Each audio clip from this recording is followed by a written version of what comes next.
The BayBoys is back with another one. The Bay is in the area. Hey, hey, hey. We're here.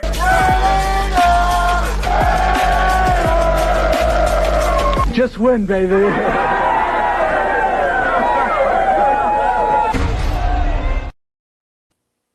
That's right. That's right. Just win, baby. You see it. You see it on the chest right here. Just win, baby. That's what we gonna start doing. We about to start winning. And you Mm. win in the off season. You don't show up and start winning. You win in the off season. It started hmm already. We're on our way. Welcome to Bay Area Raider Talk. You with your boy Black, the quarterback, and you also with the good Raider as well. We are simulcasting at the same time on each channel. So make sure you go to both one and hit the like button, hit the subscribe Yo, button, and Venti, let's what up? get it going. Let's get it going. What's up, brother? How you feeling? We talking Raider news this week. How we doing today, Venti? Yeah, we are summer streaming today. For those who are for my channel tomorrow. Hopefully tomorrow we get back on. Actually, I think for the rest of the week it's gonna be just you and I every time I Mm-hmm. stream because my wife and kid are not here, so it's a good time It's to good. build that bonding. So for the Get it. rest of the week, I'm gonna be on this channel. For the rest of the weekend till Tuesday, I'm gonna be on this channel alone. After Tuesday, then we'll be doing both my channel separate and this channel as well. So yeah, Mm-hmm. thanks for coming in. Yes, yes. We today we just gonna talk the stuff that we heard this week. We're gonna talk hmm Raider news. Anything you guys want to talk about? Think we're gonna talk about some history stuff. I think we're gonna do a 10. We're gonna count down 10 players that you need to watch in camp. I did a segment earlier this week about five. Well, it was matter of fact, it was yesterday. Five camp battles that you should not overlook. So we can talk about those things or whatever you guys want to talk about, but we definitely want to talk about the Raider news this week. Absolutely, absolutely. So what's on your mind? Let's see. Let's Um, start off with. oh, I'll tell you what's on my mind, but you can go first. I, Go there- ahead. Go ahead. I'm with it. there's, Go ahead. there's plenty on my mind. Uh huh. Go ahead. Let's get to it. What you thinking? No to Stephon Diggs, no to Tyreek Hill. Okay, all Get right, hold on then. Wait. You went where I thought you was gonna go. Hold on. get out of here Let's let with him your see Justin this nut. first. Jefferson going to the Las Vegas Raiders would make me cry myself to sleep at night with rage. As CBS put out a potential trade where Justin Jefferson goes to the Raiders from the Minnesota Vikings for a first and third round pick after Justin Jefferson forces his way out of Minnesota over the next 2 months. There is some smoke around that because the quarterback situation in Minnesota is atrocious. Kyler Murray looked awful in OTAs, and then he blamed that he's just not getting enough reps because Kyler Murray has never seen a situation in his life where he couldn't find a way to evade accountability, even after throwing back-to-back interceptions to start his final day of OTAs. So Justin Jefferson's in a situation where his quarterback will not be good. So he might push his way out of Minnesota. And for a first and third round pick, I think most Raiders fans would take that. Jefferson gets to go back to play with Kirk Cousins and also has a future with the number one overall pick, Fernando Mendoza, who I believe is going to be one of the best quarterbacks in the NFL.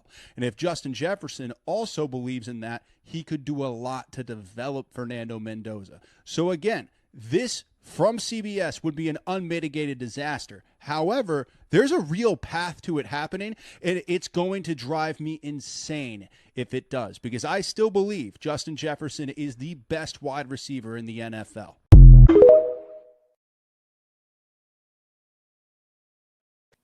Actually, I already had I had a small response to it. My answer was just no. But sure, let's dig into it. Everything he said was right. Kyler Murray may not be a good quarterback. Okay, it's not my problem. Um, Justin Jefferson may not have anyone to throw to. Okay, cool. You want me to give up a first and a third? My question Mhm. is this: why? Why would I do that? What would I gain? What you would gain is the gravity of the defense for one. You would gain an automatic number one wide receiver that everybody seem to think that we need. And even if we don't necessarily need one, if somebody like him of his caliber pops open, you kind of gotta go, and you have a shot. You kind of have to just roll with it, unless he's gonna be an issue in the locker room. And then you're gonna gain at least an automatic 1,000-yard receiver, double-digit touchdowns. It's a lot of upside to it. Oh, and all of that makes sense in the sense that you get a great player who's also not a troublemaker. He's just a really, really good player. The number one issue with that I'm gonna have in this instance is you bring him in this year. It does tell everybody else on the receiver corps that we're not really interested in developing you guys anymore, because guess what? If you bring in Jefferson, he becomes your de facto number one, and now you got him and Brock Bauer, right? Those are your number one and two. All right, where does that leave all the young talents that you just drafted? Well, wait. This is football. You always take the best player. That's true, except unless you are committed to saying we are going to be a playoff pushing team for the next 3 to 5 years, that is the only way you would trade for Jefferson, because that is what you immediately communicate. We are going in, rushing in for the next 3 to 5 years. We are going to be shooting for the Super Bowl every single year. Because guess what? Justin Jefferson is going to would demand no less than that. Because why would he leave Minnesota if you can guarantee him that in the next 3 to 5 years, he's going to be competing for a Super Bowl? The question is, do you think that the Raiders right now are ready to start telling the NFL world that, yes, we are ready for a Super Bowl push? And I have a yes or no answer to that too. Well, the answer is no at this moment right now, but that's definitely the trajectory in which we're headed, because that's the goal. But at the same time, that's not really, I don't think that's something that is a make or break of why I would, or why he would want to come here. Like, okay, the position he's in right now, they're not going to a Super Bowl. They're probably not going to make the playoffs. Matter of fact, they don't even have a quarterback. So you already know if you don't look the part, it's hard to play the part.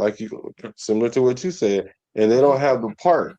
So Justin Jefferson, he has a better chance with this regime than he would there. Now, as far as for the Raiders, if you get a chance to get one of the top two wide receivers in the league, the other guys that's there, you guys are gonna just have to understand. Like, you're just a victim of circumstance, because it's not every day, especially with the Raiders now, that one of the best receivers in the league would even consider coming here. And this is all alleged, and this is all hypothetical, because I know CBS kind of drew the dots together, because no one's heard Justin Jefferson say this himself. But this all speculation. But we're just doing this for the fun of the exercise, right?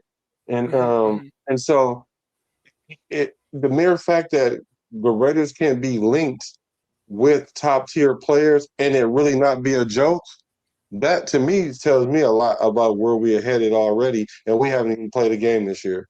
Oh, that part is true. That part is true. But I did see in the chat here regarding young players. They'll be more hungry no matter who's on the roster. Have you guys heard me? So you can go look this up. I think the Raiders have the youngest, if not the youngest, roster in the NFL. At some point, I disagree, Frank. You cannot just tell your young players, oh, if we get a chance to bring in the best, it's like an investment is an investment, right? You're trying to create a roster that's going to be competing in the next 3 to 5 years. Do you need to create that roster right now, no matter what the dynamic is? Because, hey, guess what? Justin Jefferson is the best receiver of all time. Yeah, we did that once. Remember Devontae Adams? That didn't work out. But that, you know why that, let's keep that in context though. The reason why it didn't work out was a couple fold. For one, we had stupid McDaniels, and for two, we got rid of the trade bait that we used to get him over here. We were telling them that him and Carr's gonna play together, and then you take Carr out of here. Like, so I would believe too if I was him. Okay, sure. But now let's fast forward. So all of that, right? That was Josh McDaniels' fault. Okay. Yeah. Let's just go ahead and assume that, are we saying that for sure if you bring in Jefferson this time that our new coach is not going to somehow mess up that relationship to where a year No. from now we're gonna have to no, but how do you know that? Because there's no false pretenses. There's no attachment to or trade bait while we were telling him to come here, other than you're coming here to play with Kirk Cousins, a Mm-hmm. quarterback you already played with, Mm-hmm. and a coach that you're familiar with, and then you Mm-hmm. get a chance to play with the newest quarterback that's in the league, and Mm-hmm. you can help build the team as it is. Because it wasn't like Minnesota really was a Super Bowl contender. They were a playoff contender, but that window closed very quickly. Now, Mm-hmm. for me, I would Trey Tucker's on his last year of his contract. He might not even be here next year. I mean, like our quarterback room isn't even like cemented yet. It's not even wet cement yet. So Mm-hmm. Naylor is Mm-hmm. a third. He was a third, not a third string, but a third option wide receiver. Besh, Dante Thornton. We don't even know what we have. So we don't really have a quarterback room. Now, if we brought in Justin Jefferson, we need to at that point, then we need to create the room around him. And if we're That creating a room and around him, that's the answer. then And that's there's the no reason for my issue. no. And that's the Hmm? reason for my no. That's why I'm saying no. I don't want to create a room around Justin Jefferson. I want to create a Who are room we around creating Brock it around Bauer. now? I want to create a room around Brock Bauer. I want to create a room around Trey Tucker. I want to create a room around Malik Benson. I want to create a room around the young players that you invested in. If So, you go and if you go and get the best wide receiver, you do so with the hope that you will win. But here, guess what? You're all new coaches, all of you. Rob Leonard is new, Clint Kubiak is new, and you want to bring yes. potential Hall of Famer wide receiver into all of that. Me being an organization, my answer is no. Guess what? We've done it before. It didn't work. We With did it with who? Randy. We did it with Randy Moss. Yeah, Didn't Randy work. Moss had We a did it with bad attitude. And how many exactly. years ago was and how many years ago We was did that? we So did it that with means we don't do it again. That we means we did it. don't do it again because Randy Moss had Here's my a point. bad Here's attitude and he didn't have no quarterback. That's the reason why he was out there exactly. pouting. It's always But someone else. we It's have a quarterback. That's not even the situation we're in right now. again, it's always some reason. That's what I'm saying. When it goes bad, there's always a reason it went bad. But let's look at the facts that we got here. Sure, Randy Moss, that had an excuse. Antonio Brown, that also had an excuse. And Devonta Adams, that also had an excuse. Well, give me one time when we went in and got a big wide receiver that actually worked out with no excuses. Michael Crabtree. Michael Crabtree worked out for like half a season. What are you talking No, about? he didn't work out for half a season. He worked out for a couple seasons, and he was winning hella games for us. But my And the reason why we got rid of him was because Gruden. Because it wasn't because of him. Gruden came in and got rid of him. again, It's like he got rid of Khalil Mack. exactly. Again, my So point that was the is franchise doing that. exactly. There's always a reason, but history shows that whenever you have new organizations, new coaches, it's best to just work with the people you have in house. Find out what they bring to the table. Well, you're saying, well, I already know what that other person brings to the table. What did you train that other person? Well, why don't you focus on your guys here? See what they bring to the table. Because again, Mendoza hasn't even touched the field yet, and that would be the promise, right? If you're bringing You know, Jefferson, he's not coming for Kirk yes, he Cousins. is. He played with him. If I was Jefferson, I would not be coming for Kirk Cousins And coming he off an played with injury. Kubiak. If I would come here for more of that than Mendoza. Mendoza would be like the icing on the cake. right, but the main course is either unproven or coming from injury. Who? Who's coming from injury? Kirk Cousins, Kirk Kirk Cousins is Cousins coming is from injury. he's 2 years removed from his Achilles. How old is Kirk Cousins? He's 38, but he's not coming off an injury. He's second year coming off his injury Look, though. all I'm saying is you're suggesting that to Jefferson, the idea of the Raiders sounds better than Minnesota. I'm like, no, it doesn't. He's been working with those same coaches for the past several years. Why would he leave that to come and work with Kubiak? And when we have We, no sure quarterback, I wouldn't do that.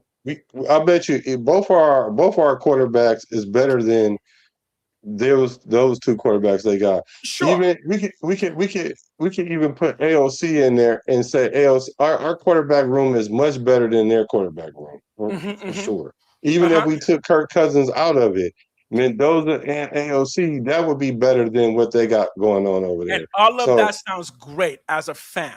All of that sounds no, great. as a As player, as an organization, for the Raiders, it doesn't make sense. It mixes up your messaging.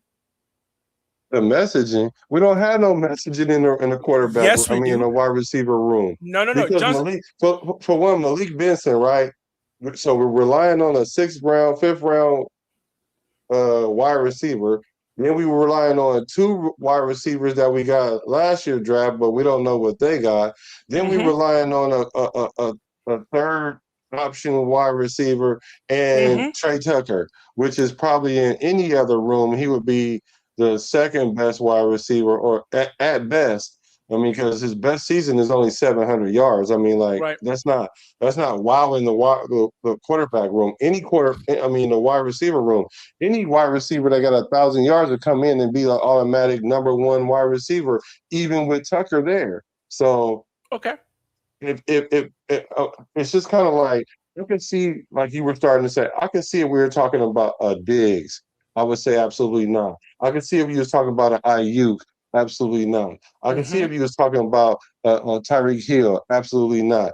I can hmm see if a lot of those guys. Absolutely not. But we're talking about a unicorn of a situation. Like you got to like make exceptions to the rule, and this is Red the and I just exception. said it.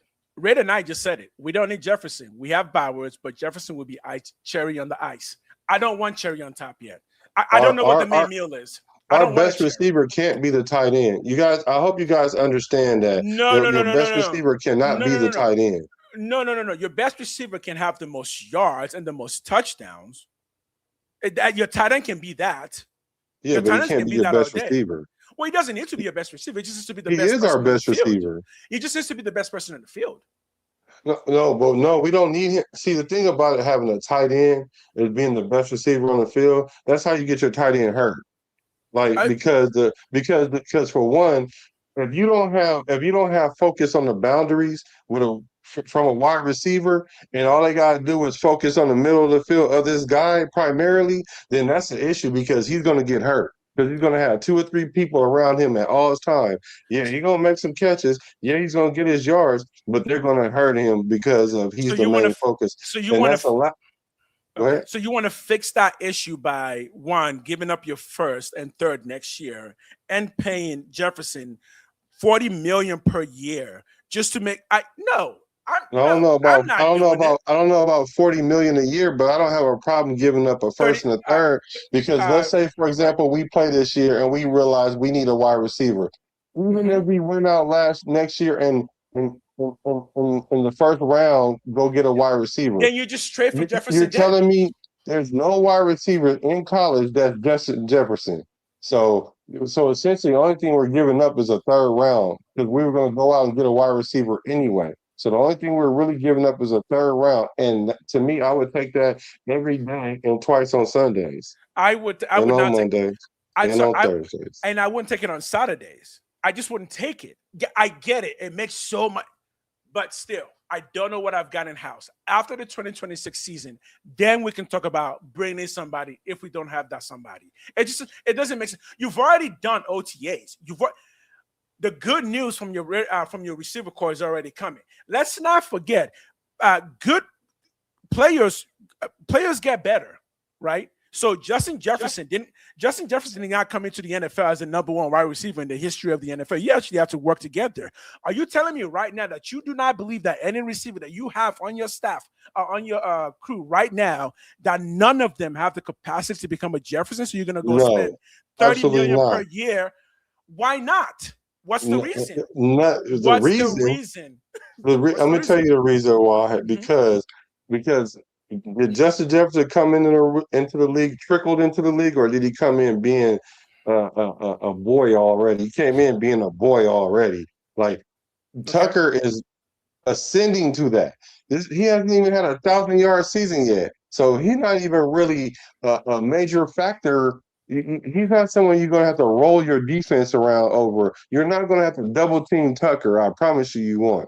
You won't. And it's funny because I just saw something that popped up on my ticker that says the Las Vegas Raiders is one of the worst position groups. Wide receivers is one of the worst position groups in the NFL. They're ranked number 26 according to whoever this Yahoo Sports ranked 26 in the league. Mm-hmm.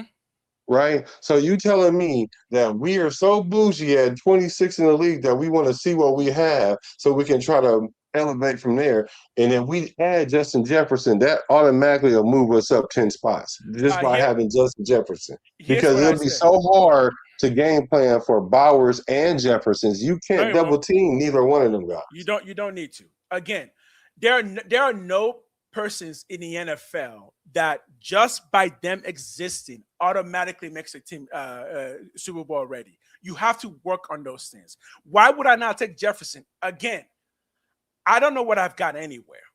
I don't understand what the rush is, what the big gamble is. You have to pay the guy. You have to give up draft picks. I just don't think the messaging is good. I think it's bad messaging. And I think a lot of people in the club and outside of the club are going to say, do we really need this kind of drama when the season is just getting started? We just started the regime and we're already having a 30 million per year panic, including giving up draft picks. This would be Josh McDaniels 2.0. Why? Well, we don't know what we've got. Let's go get the best wide receiver in the league and bring him in for the quarterback he's already played with. Yeah, again, we've done this dance before. It didn't work. I know you're not comparing McDaniels to no, Kubiak. I'm comparing. I'm comparing Justin Jefferson to Devontae Adams and Kirk Cousins to Derek Carr. Guess what? No. They're both equal.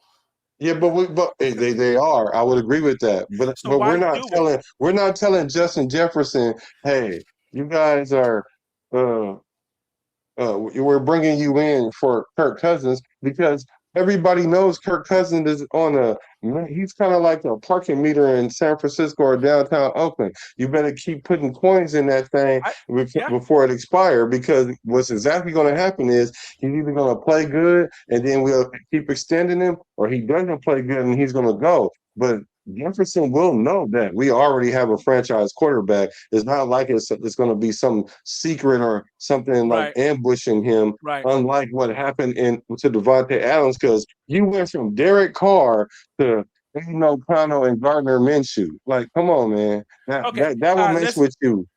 Let's do some hellos real quick. Silver and Black Lounge. What up, Loose Skunk 5? Benter? What up?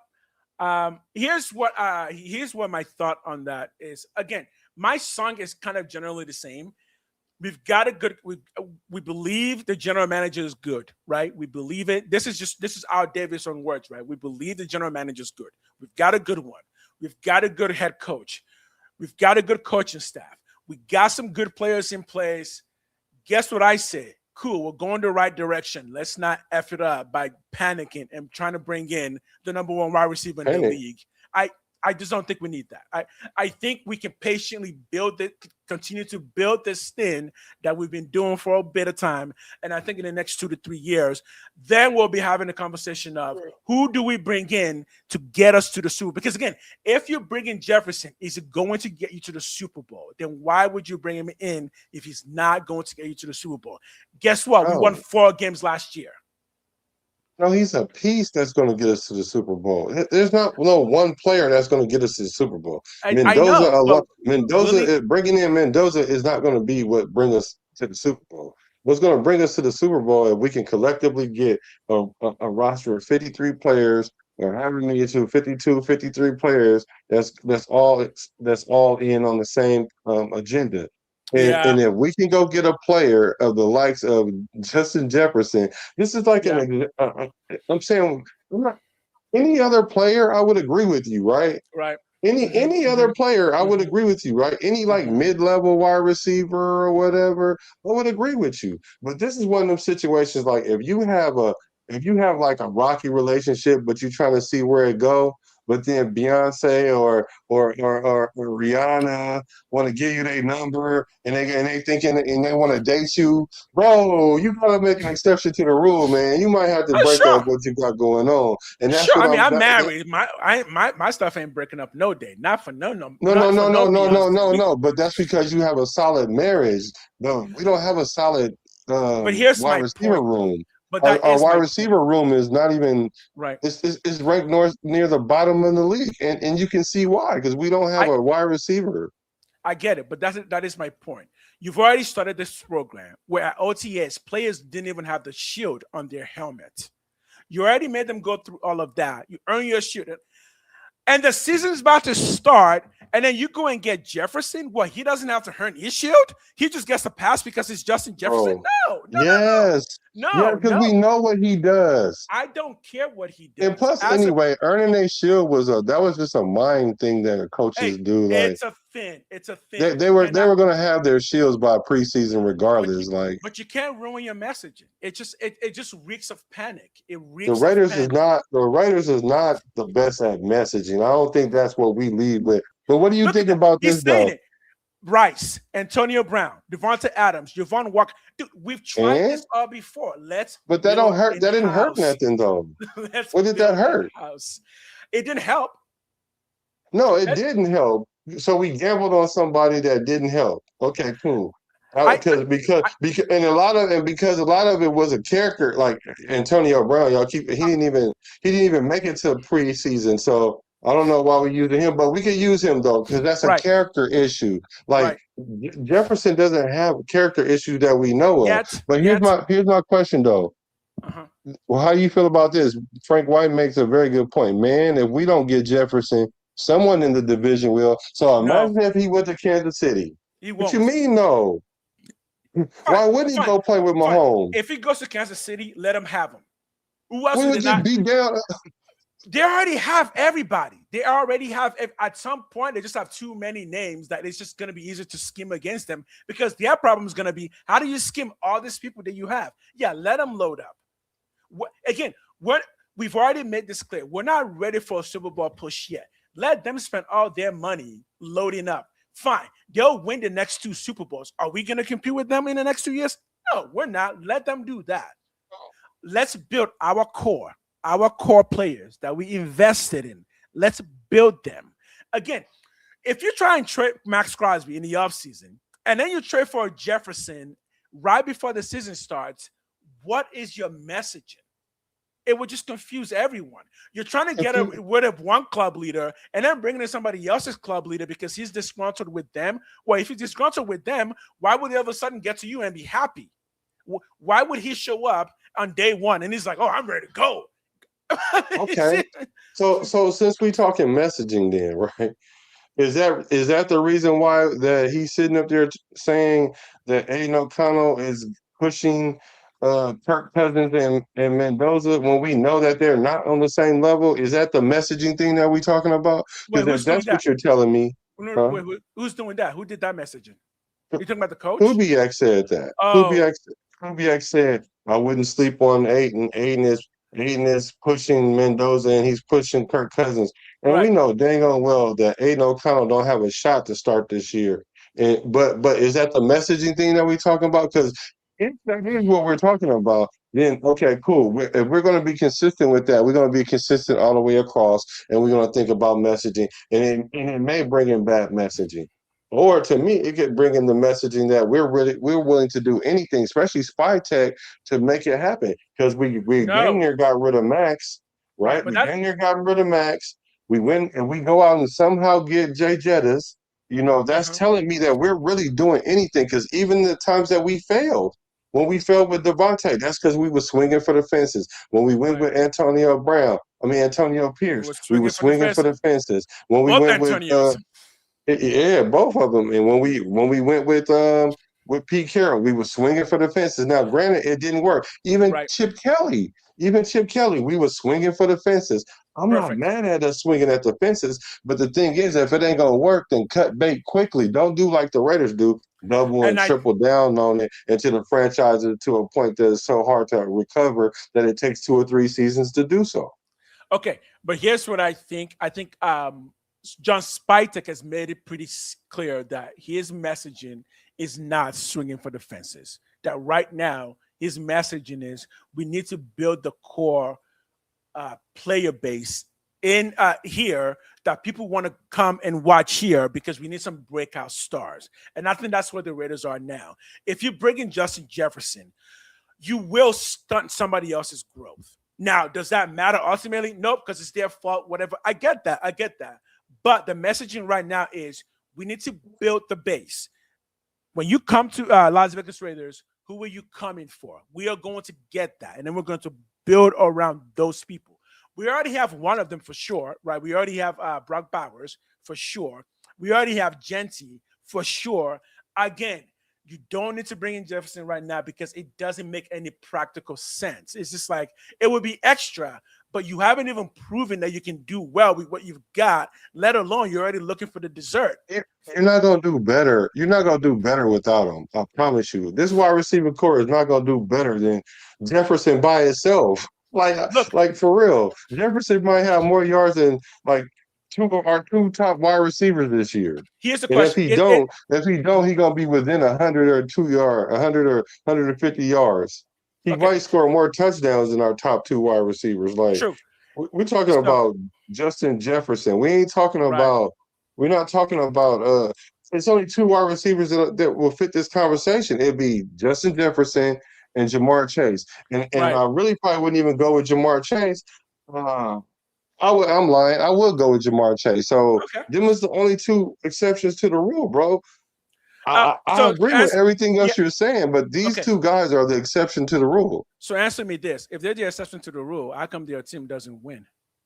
You want to know why? Let's start with Cincinnati. We know why Cincinnati don't win because they don't It, have an O line. They don't have an O line. They don't have running back, a consistent running game, and they don't. And their defense is suspect as all outside. So they got three or phases, and the fourth reason why is because the quarterback and the two wide receivers got all the money, so they can't even fix their situations.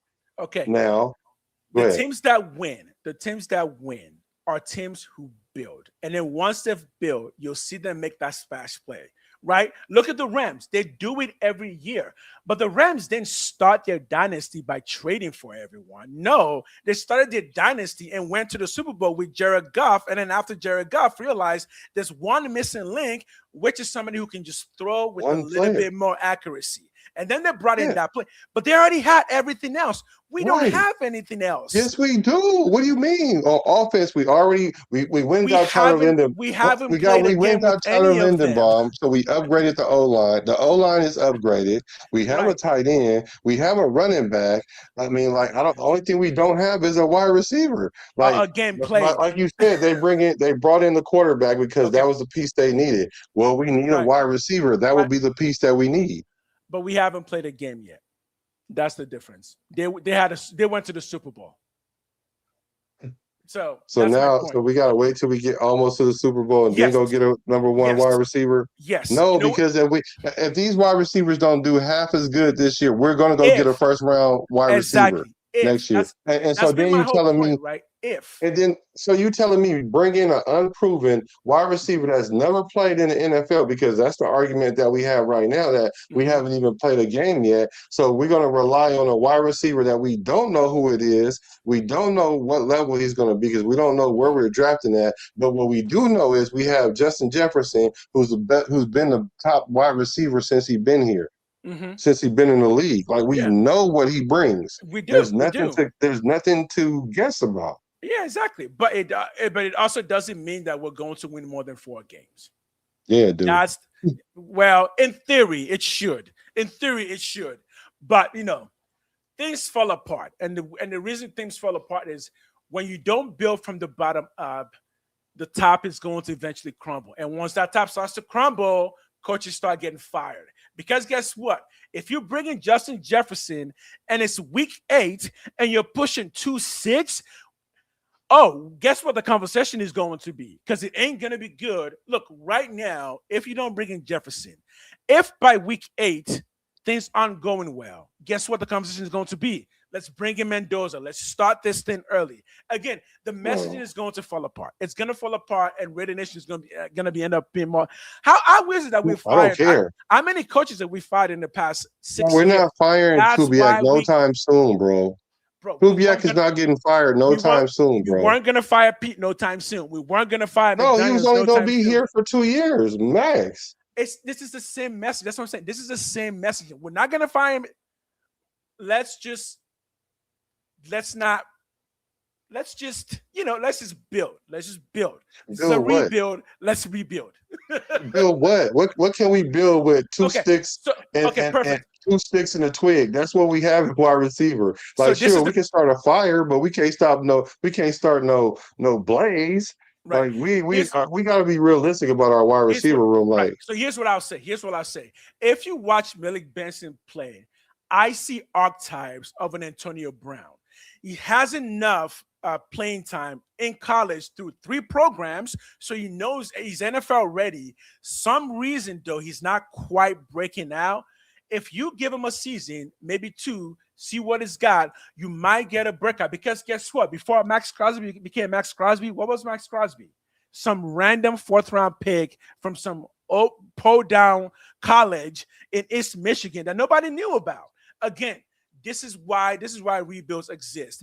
If you could just spend your way into the Super Bowl, you would. But teams cannot spend their way into the Super Bowl. They can spend their way to win the Super Bowl. The Raiders are not ready to spend their way to win the Super Bowl. We need to build what we have to become something that can be in the Super Bowl. That's my argument. Well, you got to spend some money to get to the Super Bowl. You can't spend money to win it. We already got to spend money. But you got to spend money to get to it. Look at the Rams. What do you think they're doing?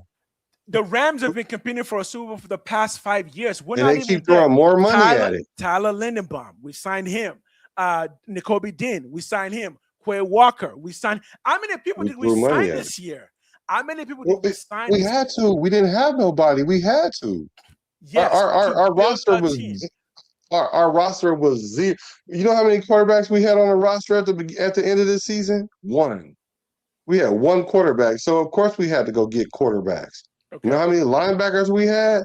Like what the two that's backing up the 2 that we got? Like we didn't really have. You know how many free safeties we had? 0. We had our strong safety playing free safety. Fine. So, I would say if we have to trade for somebody, let's go trade for other positions that we know for a fact we can use major improvements in, rather than a receiver. Because with the receiver, you can put 3 of them out there and create confusion. Because remember, the whole point of our coach is that he's good at designing offenses. If he's good with that, let him do it with the people we have now.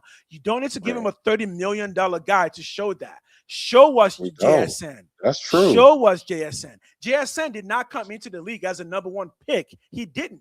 He was just another receiver. JSN had 1,000 yards his first season starting. Exactly, because of Coach Kubiak. We don't need to go get before Jefferson. Kubiak. That was before Kubiak got there. He went from 1,100 yards to like 1,800 yards when Kubiak got there. But he had already had 1,100 yards before Kubiak got there. Trey Tucker had almost 800 yards last year. Under Kubiak, he can get 1,000. Why do you need Jefferson? Just get 1,000 out of him. That's my point. Do you hear yourself? So yes. with Kubiak, we can make Trey Tucker the bottom level of what JSN was before he even got to Kubiak.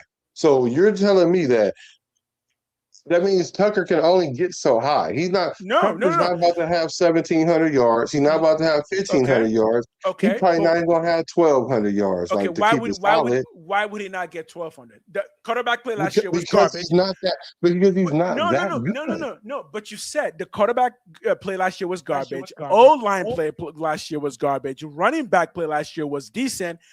When you fix those things, he can get you 1,000 yards. He can get you 1,200 yards. Yeah. The extreme though, 300 more yards is like another quarter of his production. I think we can actually it's almost half of. He almost have to. It's almost 50%. It's like 40% more production. So okay.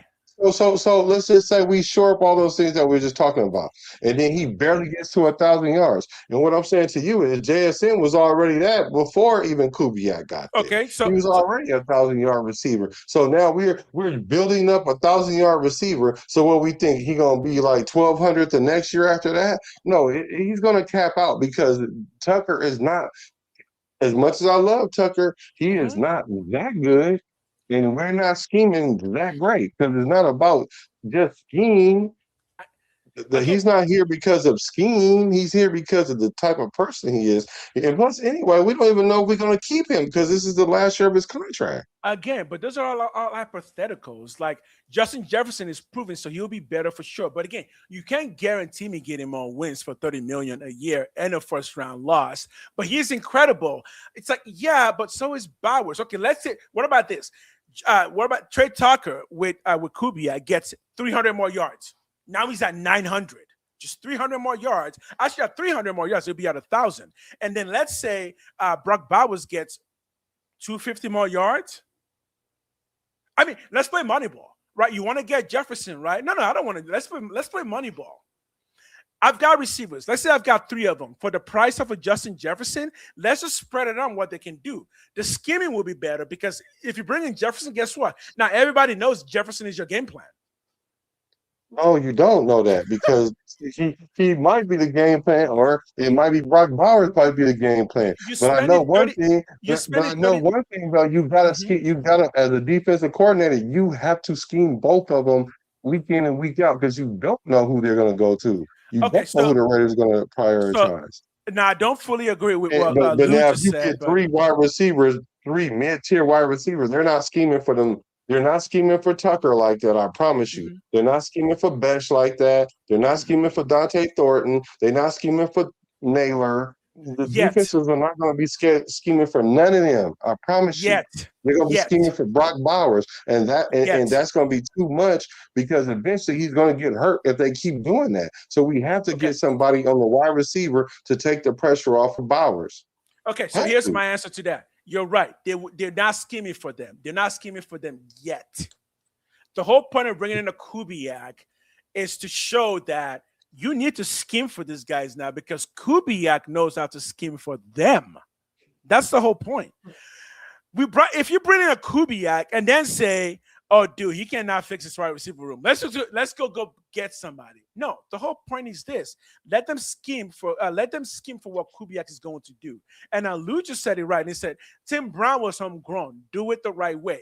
Again, there is no right way. If you're trying to beat the Raiders, there are some things that you do have to do, and that is you gotta build from the inside out, not from the outside in. Because outside in means you're gonna give them way too much money, way too much capital for a whole. Who's doing that? Who's doing that? Name a team that's doing that. Team that's doing I'm talking about a team that's winning Super Bowls. Who they're scheming? I mean, like building from the inside out, not the outside in. Absolutely. Because it's not the Chiefs did that. The Chiefs bring in people every year. What do you mean? The Chiefs bring somebody in every year. But the core of the Chiefs are the Chiefs. Patrick Mahomes, he's a chief. Patrick Mahomes is a chief. We're talking Travis about Kelce, 2 players. He's a chief. We're talking about 2 players, but let's talk about their defense. They're not building their defense from the inside out. They're not.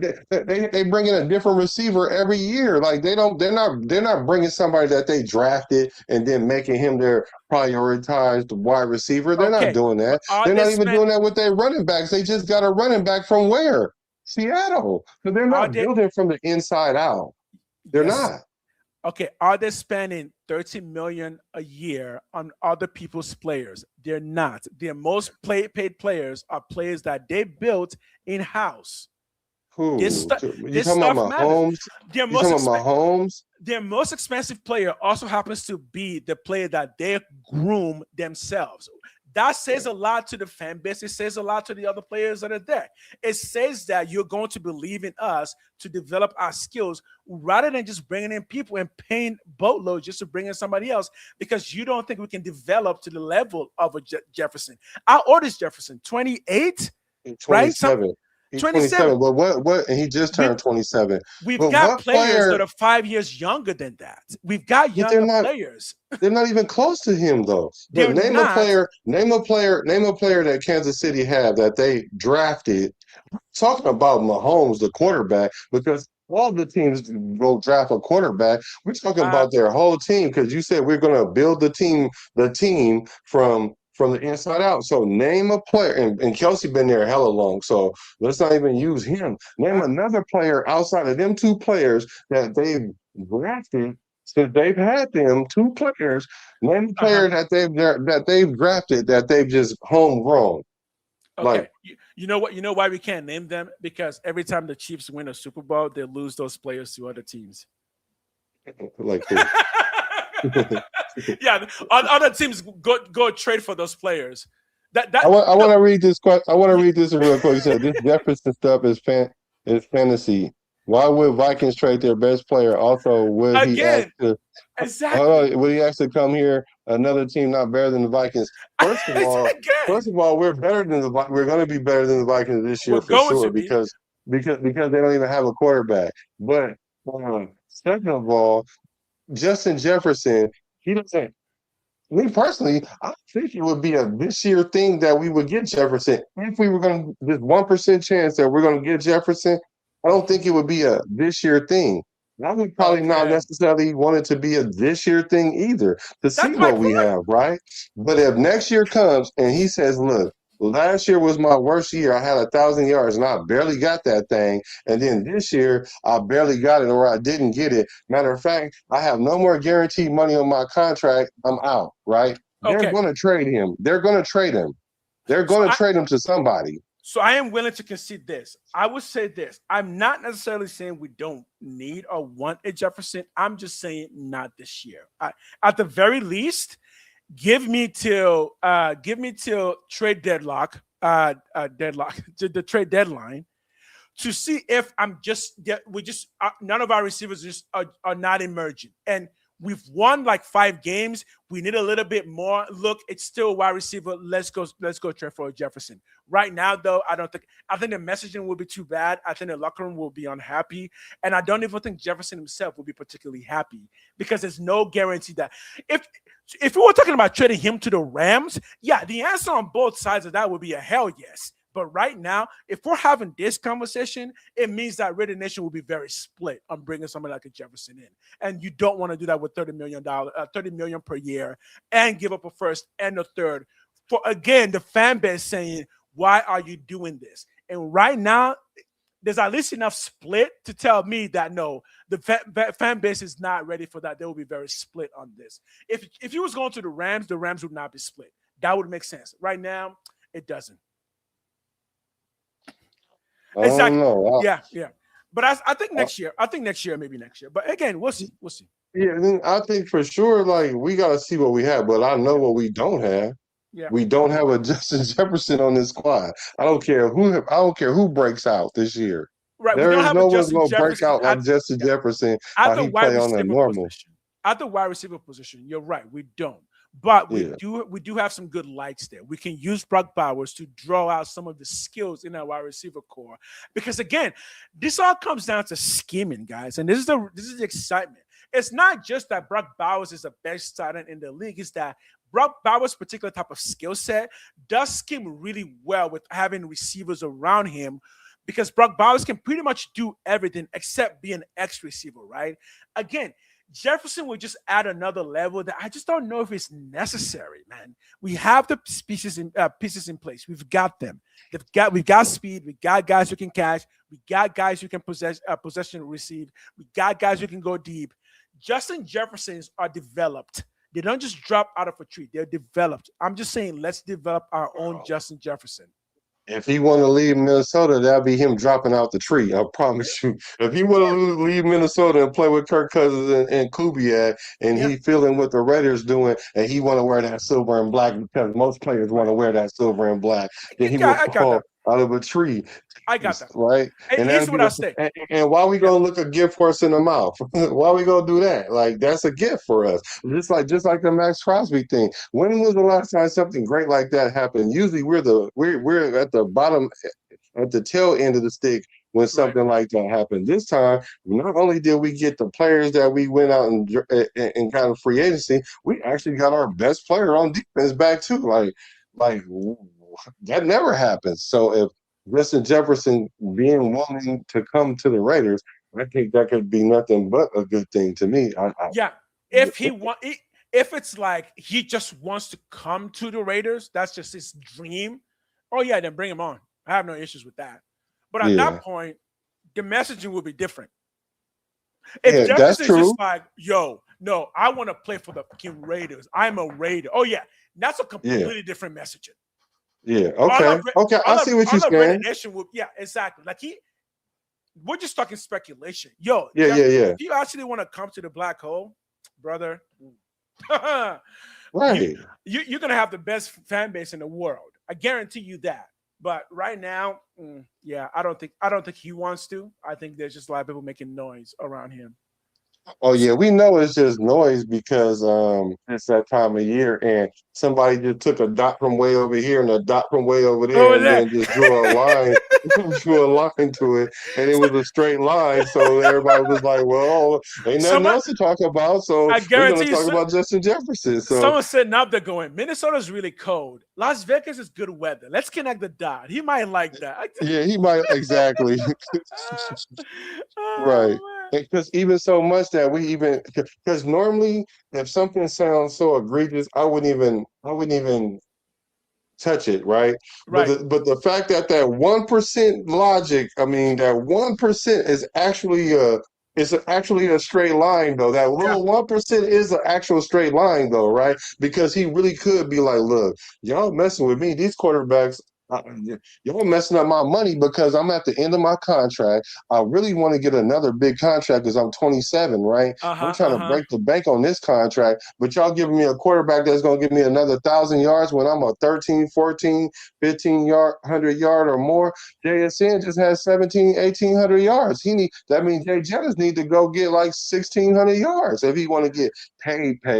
And he ain't gonna get that with McCarthy because he can't stay healthy. And Kyler Murray don't want to study, so he ain't gonna get it to him. So Jefferson looking at the writing on the wall, be like, look, going into my last year, I'm not dealing with this. Y'all gonna have to trade me. And they're gonna have to trade him if he says that, especially if he come out and say something in a cryptic tweet talking about he likes silver and black. Because if he do something like that, then it's gonna be over. I agree. The team that's likely, a sneaky team likely to get a Jefferson that we haven't talked about is actually the 49ers. I I can knew you see was them gonna say doing it. that. Yeah, I knew I you can was see. gonna say that. Yeah. I knew you was gonna say that. Exactly. Say why? Say And you're why. not Tell me wrong. why. Tell me And you're why. not wrong because they're closer to going to the Super Bowl, and they're just a number one wide receiver away from blowing that offense wide open. And it's the same Yes. kind of offense that Kubiak, similar, not the same, but it's still a Exactly. Kubiak. It's a Kubiak system, Exactly. so it would be a better fit for him there. And then not only that, the pressure of being a 49er is nowhere near the pressure of being a Raider in this situation. I love football that makes sense. J- we can claim that all the best players in the NFL want to play for the Raiders, but it's like at some point, even they know what makes sense and what doesn't. And I think if there's a team that he really wants to go to, it would be the Niners, especially since Brandon Ayuk is definitely not going back to the Niners, right? Right. So Yeah. yeah, So that and it's someone just said that Brandon is the only one available. I don't want Brandon Ayuk either. I don't want him. No, but see, the thing about it is we're not going to bring in the Brandon Ayuk because we already made it clear it's Yeah, not about the player that we can put into scheme. right. It's the type. It's the type of player Type that of we're player. going.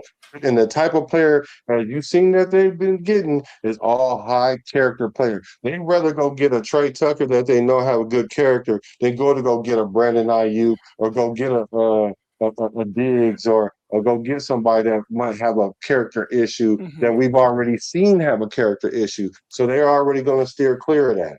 And I'm so gonna tell you. I get it because you can do more with character guys than scheme fit guys. I get it. I agree. I will agree with that. I'm not gonna lie to you. I that first round pick you're talking about. No, I really rather spend that on a quarter and a wide receiver next year in the draft. Me personally, I do. I think in the worst case, in the most medium case scenario for the Raiders, we still get a top 15 pick in next year's draft, meaning we won about 6 to 8 games, and we can still draft. Because I love Jefferson, but again, I'm not familiar with his game. He's up there. Somebody trained him up there. I kind of want to just build our own guys in house. So I would love to have the next Tim Brown, but I think I would love to draft the next Tim Brown rather than just trading for,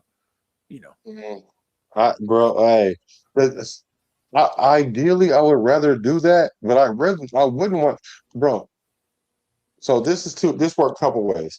If we go get a wide receiver in the first round and we have other areas that we need to address, I'm going to be pissed because I'm going to be like, the wide receiver is probably the last position we need to fill out, especially with a number one receiver, because they're going to a first round wide receiver, because they're going to be diva-ish. I promise you. Those first round wide receivers are diva-ish, unless you just get this super humble guy. And the thing about Tim Brown was he found Jesus Christ while he was after when he came to the Raiders. So he became that humble guy, and that's why we learned to love Tim Brown, because he wasn't above the shield. Although we knew he was the best player that we had for many years. And I don't think that these new receivers are even like that, because the culture is not even like that no more. Because even the culture says it's about me, me, me, me, me. And Justin Jefferson has a little bit of that. Because I have a problem with a player wearing gang of diamonds and teeth busted out and diamond earrings and all that. Because I'm like, if I'm on defense and I see that, I'm trying to bust his head open every time.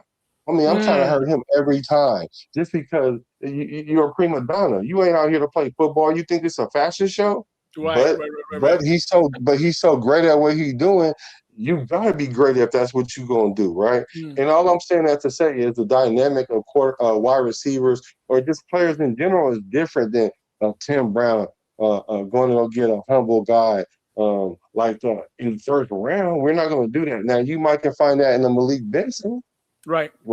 Somebody that's gonna come from out the ashes and then rise to be a fiery phoenix. Then you might could get that. But that's a long stretch. So I get why we wouldn't want to necessarily do that. Of course, we would rather get it from the inside. But the way we're building this team is we are looking for the future, and we got future pieces. But we also got some pieces right now, because we're trying to win some games right now too. We're not trying to just be losers. Not 4 wins next year. There's no way I see us winning 4 games next year, and that's it. There's no way I see that. I think last year we definitively knew that the biggest issue was O-line. That was clear on the offense. Oh, you talking about after the season was over? No, just last year in general. Last year, from the beginning to end, the biggest issue was always O-line. Well, for me, I had a different take than that. My biggest issue all last year was not the O-line, but it was somebody associated with the O-line, which is Chip Kelly. Because if you don't call plays right, even if your O-line is deficient, as the offensive coordinator, you're supposed to call plays for the strengths of your O-line and avoid the weaknesses. And we did neither. We didn't play towards our strength or our weaknesses of our O-line, because Chip Kelly was sabotaging the team, because he was trying to be the head coach and he wanted to bring his own receiver in. He didn't like Geno Smith. Like, he didn't want Geno Smith as his quarterback. So that's what was an issue right there. But for your argument though, outside of that, it was the O-line. Yes, I'll go with that. And I think this year, John Spytek and company did fix our biggest issues, which is we needed a good coaching staff, somebody who was young, a tactician, and ready to go big. We got that. And then he went ahead and just fixed the number one thing that we all knew was the O-line. I think with those 2 improvements, I think other parts can fall into place rather than going out. And I mean, look, I'm not against the argument of let's just fix it by just buying it. Yeah, I get it. But right now, no, money's scarce. Money's scarce. We fixed the quarterback position first, and then we fixed the safety position first. Then we started dealing with the O-line. So those are the two major things that we needed to take care of was our safety Hmm. position and our Hmm. quarterback position. And then we addressed the O-line. And we only got one player.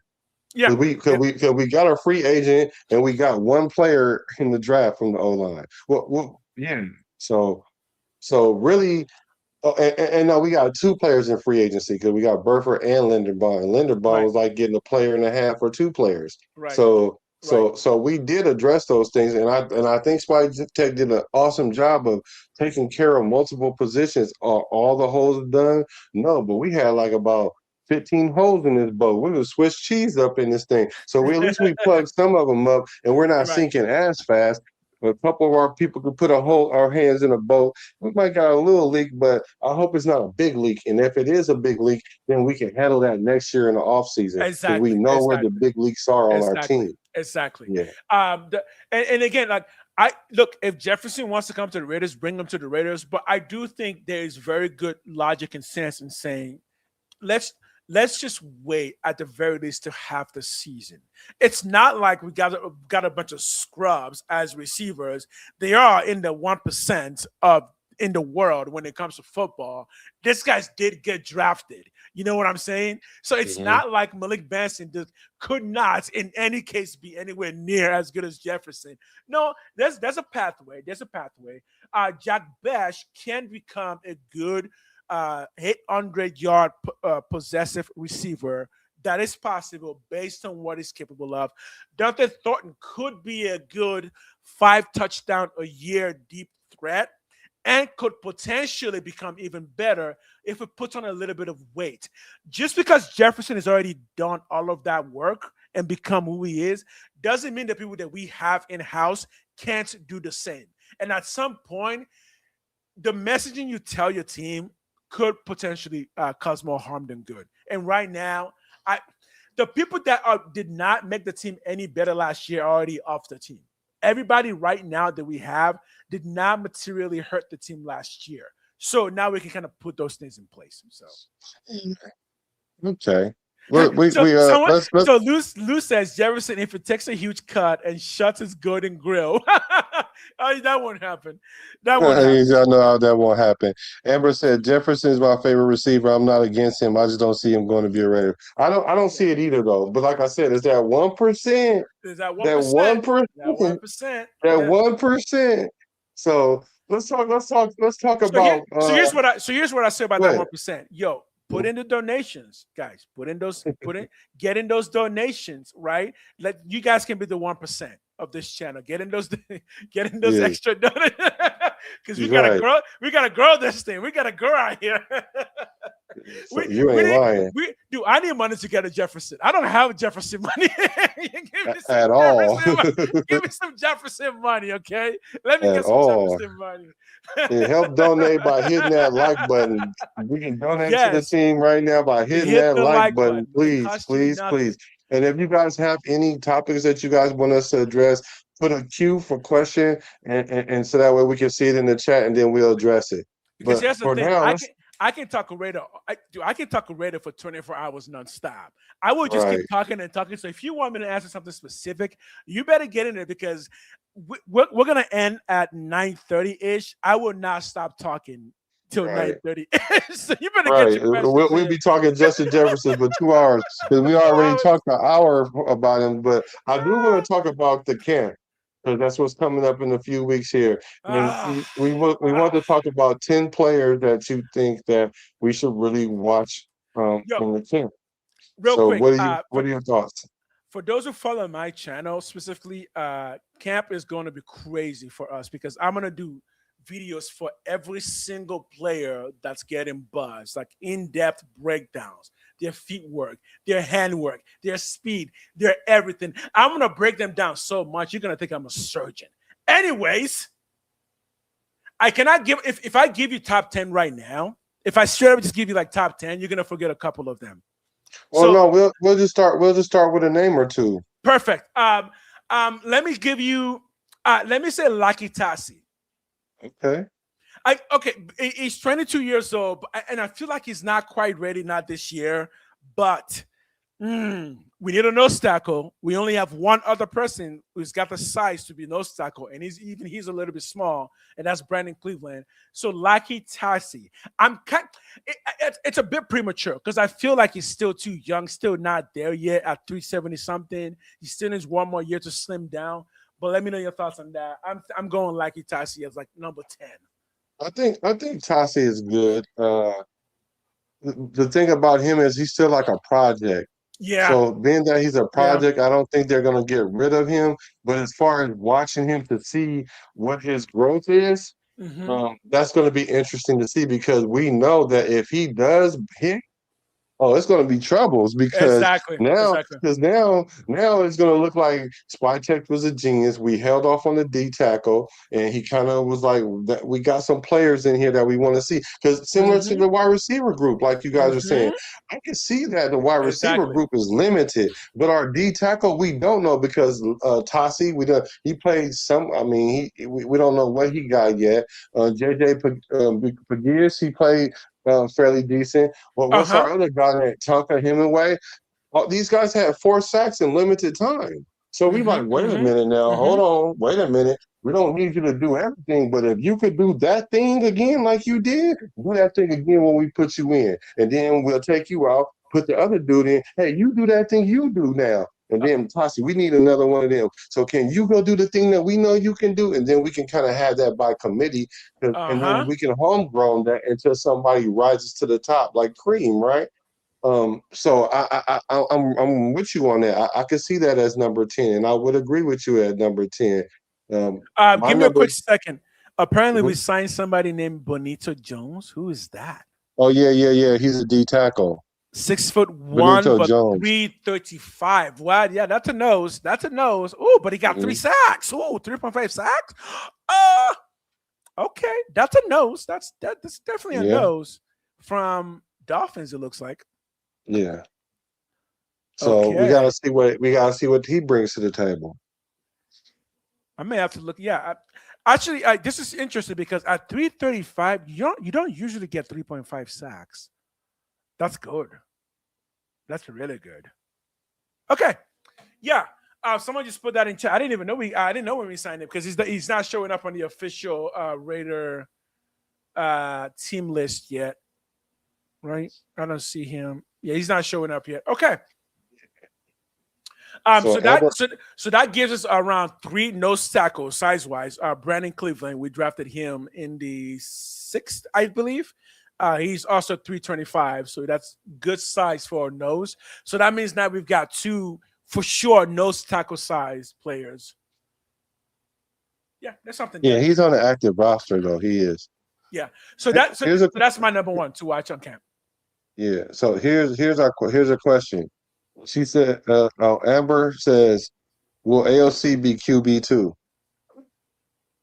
Uh, I'm gonna let you no, go first because I don't want no, to no. I'm anti AOC according to I, the let me put establishment, it. but Let me put it this way, Amber. Uh, love you, man. Thanks for coming in. No, no. Look. There's a very good chance AOC might get traded. By the way, I'm so sorry. Yo, there really is. There's a good chance he might get traded because look, AOC is solid backup that I've said many times. In a pinch, AOC can win you a big game because he has that kind of mentality. Those are the type of players that are just backups for a Super Bowl for a team that's running for a Super Bowl. A team that might actually ask for him would be like New England Patriots. So I don't see him being backup for us. I don't even think it's good that he is if he is because that is, again messaging that'll just look weird. Am I saying we should trade him right now? I guess I am. No, I love AOC. I do. I just no. Give me your answer. Let me know. well, surprisingly, I can say yes. The reason why I say I think he's going to be the QB too, only in this condition though. Uh-huh. Okay. He's going to be the number 2 because he's going to be like the safety net for Kirk Cousins to keep Mendoza off the field. Now, if Okay. we let's say if Kirk Cousins is near the trade deadline and he's not hurt, but he's playing not so well. Let's say we're like 2-6 Hmm. or something like that. Then Hmm. we probably gonna get rid of AOC and we're gonna trade him with the trade deadline because somebody's gonna need a quarterback at that point, and then we'll just probably rock with Mendoza. Now, Hmm. if for whatever reason that Kirk Cousins is playing good, then we probably still get rid of AOC. You know what I'm saying? So I can see AOC being Yeah. traded. We're just gonna hold on to him as long as we can as a security blanket to keep Mendoza off the field, unless we are confident that if something does happen to Kirk Cousins, Uh-huh. we're gonna go straight to Mendoza. And if Mendoza and if we're and this is what we're not privy to, if they really, really want to keep Mendoza off the field for the full year, then we're gonna keep AOC for the full year. Yeah. I, I know people want to talk about AOC. I just a part of me feels like there just isn't a conversation there. It's like Mm. there isn't. Yeah, like what's the conversation that I feel like the AOC conversation is heavily forced. He's not the future. He's not even the future like backup necessarily because we're gonna draft another quarterback next year in the fifth, and if that quarterback happens to be better than OSC, Right. it's just it's forced. You know what I mean? It's like no, there's You nothing here. know what's for? You know why it's forced though? Because of the thing that you said earlier is Hmm. that they want to grow a player homegrown, and AOC is homegrown. Although he Yeah. was brought in by McDaniels, I don't trust nothing McDaniels did. Oh, that's not true. Nothing. That's not true. I uh, oh, don't leave his channel, but leave mine if you want, because I don't give a. I Who said he liked gonna leave? McDaniel's. I liked McDaniel's. I Oh, I I don't I like I McDaniels. liked McDaniel's, and I would not be surprised if in time we discovered that Mr. Antonio freaking Pierce had something to do with somebody getting fired or just a negative team chemistry. That's all I'm gonna say on that. That's all I'm gonna say on that. All right. Amber says, I mean, most reporters whispering how AOC is looking bad. They always say that every year. They say that every year Every about him year. in camp. Every They say year. that about him every year, and every Bro. coaching staff says, "Hey, AOC is a consummate pro. We love him. He's a great kid." But they don't never start him. The only Yo, I, they don't never all these coaches that said that he's a good player or whatever. They don't never start him though. I mean, like, guess what? I would believe it. I would believe it if somebody came out yesterday and said OAC is running for president. I would believe it. And we're not even talking about Cortez. We're talking about actual. I would believe it because apparently that man can't do no wrong. The only thing he cannot do is run in the pocket. If you can't move in the pocket, I just don't know. I and just not don't get know what. hurt. And You might so it not says know. AOC went to Arrowhead on Christmas Day and played Santa Claus. For did AOC did do that or did the Raiders do? I don't I, even think AOC played that good that game.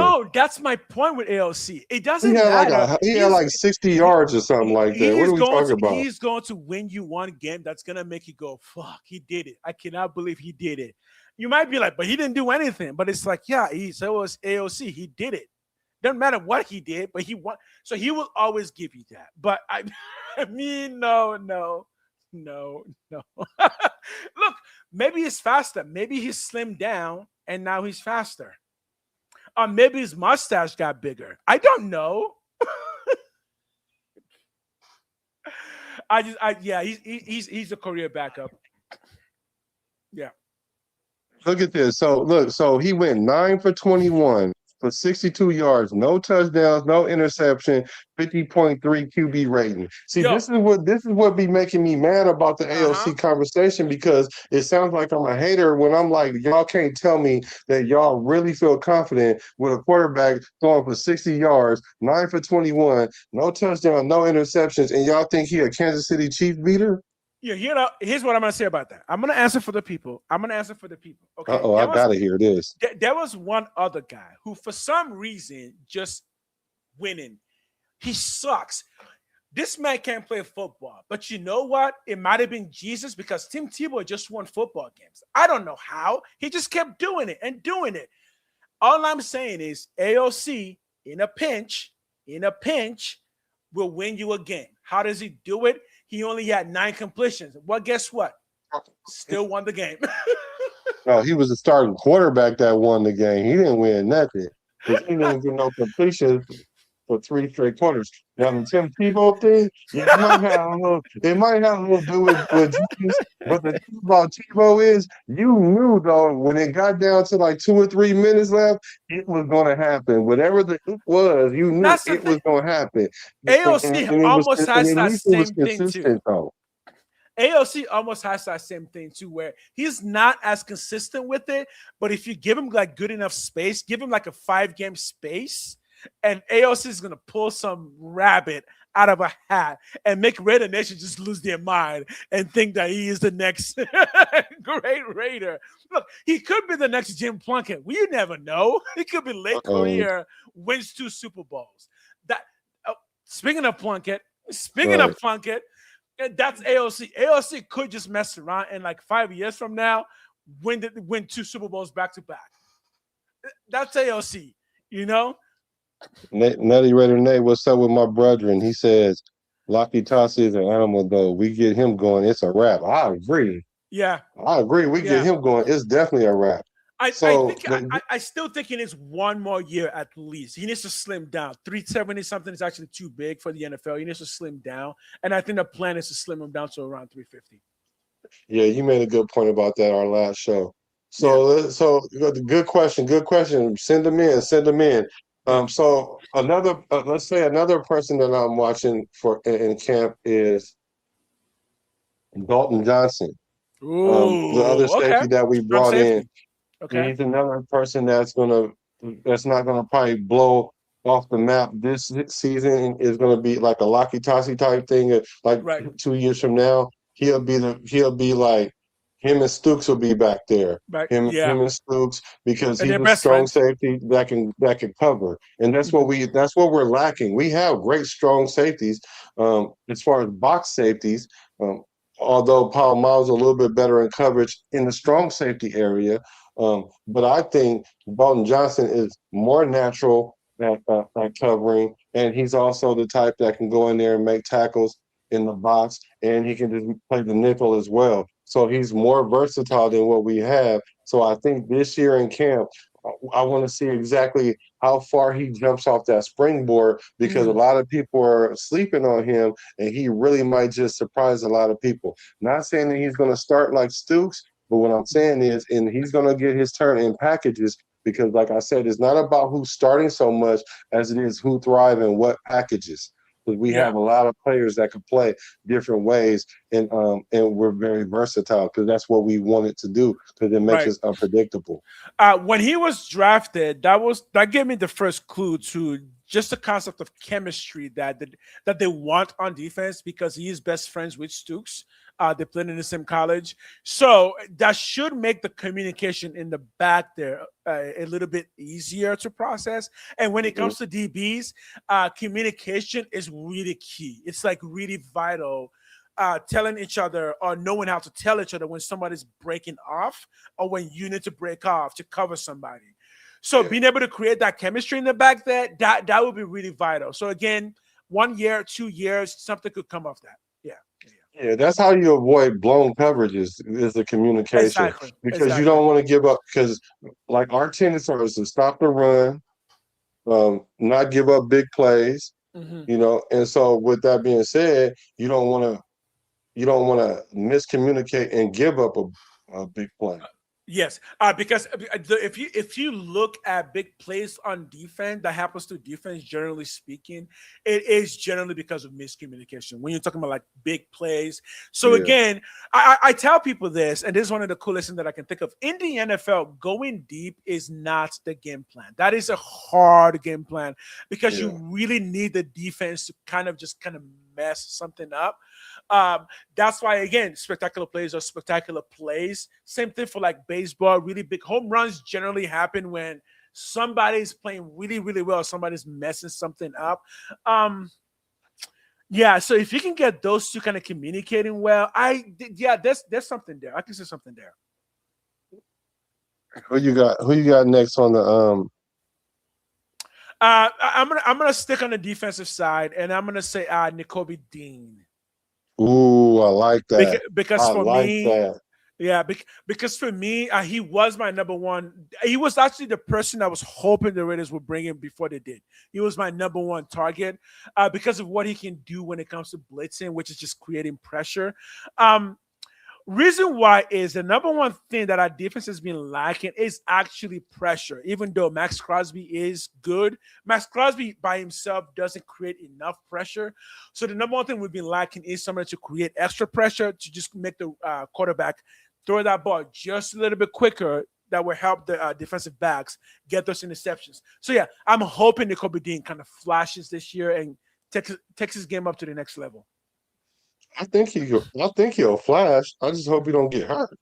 Yeah, well, yeah, that's kind of that's That's always my a thing only with concern. football. Yeah, yeah, Well, yeah. no, football is injuries is an inherent risk. I get that, but there are some players that's inherently get injured more than others, Yeah, and he's yeah, one of them. And I hope he just don't get hurt this year. I hope the injury bug escapes him for a couple years. You know what I mean? Like, and if it right, is something minor, something that's not going to require you to lose like half the season or something like that. Because the last thing we need to do is let that be the position that we are lacking right, is the linebacker position because you don't want to be soft in the middle of the field. And not only right, that, we're relying on a lot of that pressure that you said we can't.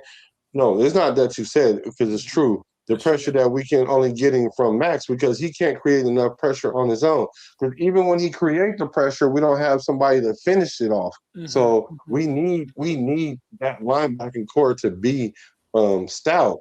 But like Yeah, you said the other day, though, then that just kind of throws a 3-4 out the window, and then we got to go with Quay Walker in the middle of the right, field. exactly. Yeah. So again, I've said that Leonard's defense is going to be versatile, and the versatility is that if somebody goes down, can we quickly shift to something else to keep the game going?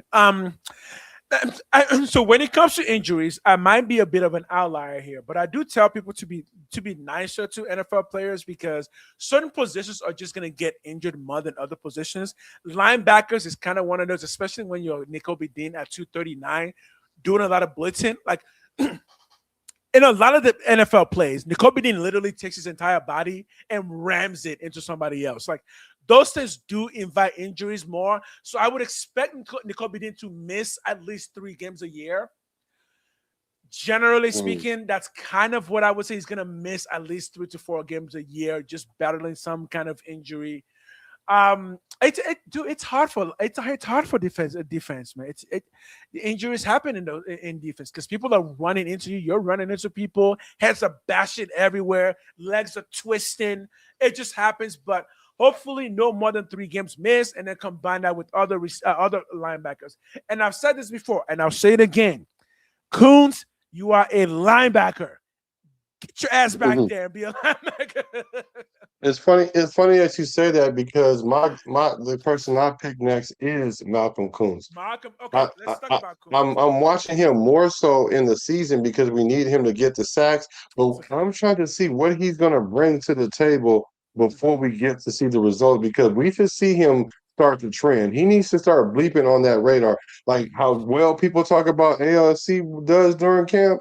I need to hear some things about Kuntz. I don't need Kuntz to be missing all year and then all of a Oh yeah, sudden he get a sack and then he jumping up and down with Max like he been doing this all Ex- season. exactly. I need Kuntz to show up from the beginning, from the rooter to the tutor, because we didn't already gave him 2 prove it deals. We need something for that return. I don't care if it's only 10 or $11 million. I need some return on that. Brother, you're speaking fast because here's the thing with Coons. I don't know how at the end of every year, everybody keeps talking about him because you're just like, where was he during the season? Oh, you saw that one game. He got like that one sack. I'm like, oh yeah, I guess he did. But then he disappears for so much of the season. So I'll say this again. In a 3-4, having a 240-pound wheelbacker or sandbacker is perfect because You don't know if he's going to blitz or if he's going to go into coverage. And I think something like that for Malcolm Coons would work much better than a defensive end in a 4-3. So just that Okay. predictability with his speed, that could really work in a 3-4. Yeah, he's a where's Waldo. So we have a question. Here's the question. Um, do you believe Max trade rumors? And you know this, and I'll it's let you go first. I'll let you go first. okay. Well, so you keep seeing it. No matter whenever you hear anything about the Raiders right now, you keep hearing the trade rumors. And I think the thing that is doing to us is it's keeping us somewhat divided because there's some people like I saw like I love his play on the field, but I don't trust him anymore. You know what I'm saying? I want to keep Max, but I don't trust him anymore. Like we're confusing the business side with him personally. Like that was a business decision that he was Yep. doing. And it's different when other players come out in press conferences and say, "Hey, I want to be a starting quarterback," knowing that you're not going to be a starter here. Like, I mean, like you're talking above the shield now because you're talking above your role. And Right. so same thing with Max. If you don't want to be here, people are like, "Well, we don't want you here." But You're I right. think it was Right. more of a business thing than not. So to answer your question, do I believe in the trade rumors? I believe there's a lot of people throwing stuff at the wall, but I don't think the Raiders are hearing it. I don't think Max Crosby is hearing it. I don't think he's going to be traded by the trade deadline. I don't think he's going to be traded, period, because he got spooked in this last situation. And like I just said, you don't look a good horse in the mouth. And fortunately he was able to land back on his ideal situation because all he wanted the Raiders to do is look like we were trying to do something. Now with the new coaching staff, now with the upgraded offense, now with some defensive pieces more than just him. Right. Now he can play comfortably knowing that at least he gave it his best. He wants to be legendary.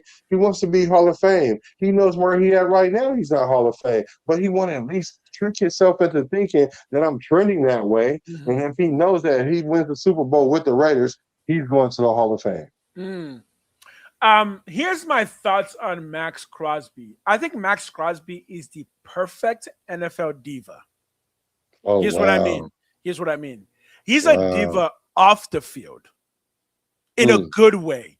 Like Max Crosby is excellent at separating football from business. Because if y'all don't know, Max Crosby, his entire personality is business. Like he's using his name to build businesses all around the world, including showing up at things like UFC and whatnot. But when it comes to the field, Max Crosby is just a football player. So that's the good thing. Max Crosby will never be a troublemaker in any sense because he knows how to separate football from its outside life, including being a rapper. Yeah, Max Crosby is a rapper.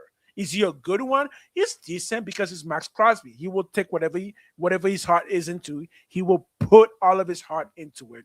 As far as trade, does he want to be traded? I think Max Crosby is okay with whatever happens in that regard because, again, I think he's built enough cachet so to wherever he goes in the NFL, he's still going to be Max Crosby. Does he want to be a Raider for life? I think if the opportunity comes that he is, he'll take it. But if he gets traded, he's also okay with that. So do you think he's going to get traded, though?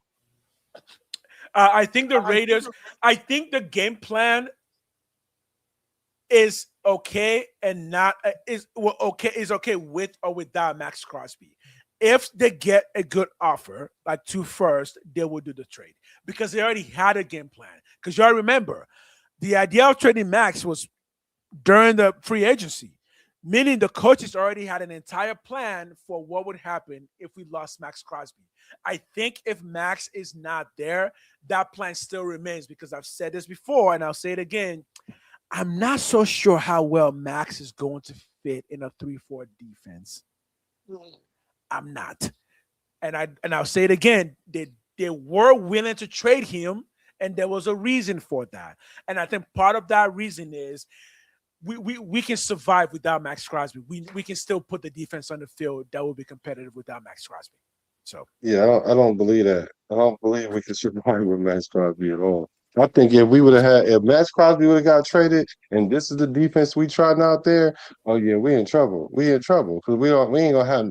We would be in trouble for real because Okay. there's nobody on our defense that you would have to try to quote unquote double team or scheme like Yeah, in a 3-4, Tunker Hemingway would be that person. that's where we going with that. So that means Yeah. our defense is pivoting on Tonka Hemingway. Yes. Yeah, In a three. we would be No, in no. trouble. Like I said, we Right. would Right. be in trouble.